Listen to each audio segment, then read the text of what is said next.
Probably the age of 32, 34, that is when I started to lose my hair. I was born with a bald spot on my left-hand side. I had no hair where it just met my forehead.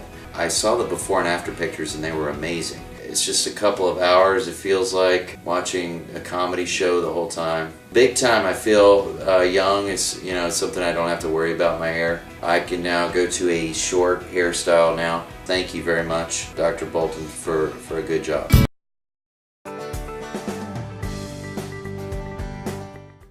I'm very happy with the results that I got after only 1 year. I feel much better. I'm much more confident, and overall, much happier. Dr. Bolton did a great job. Works for Dr. Bolton for a few years, discussing different procedures that might work for me.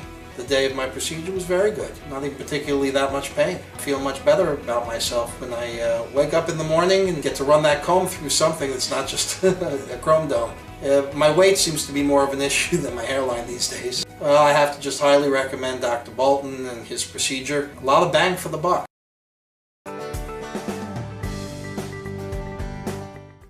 Thought that it would probably take off 3 years of my life, and people are telling me anywhere from 10 to 20. It's way beyond my expectations. My friends are being talked to and I'm not, and the reason is they don't recognize me. That's a pleasant side effect of having a hair transplant, especially with Dr. Bolton. After meeting everybody here and the staff, I decided to come here, and it was well worth it. You get what you pay for. I think the thing is you want to find somebody who specializes and does only this, and that was part of my decision, and thank goodness I did.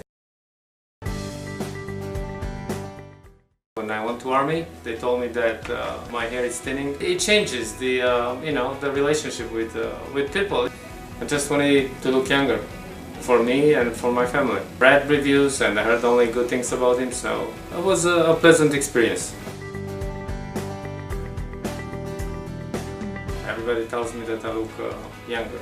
It looks natural. Absolutely, he's a very good doctor. As you can see, he can deliver what he's promising.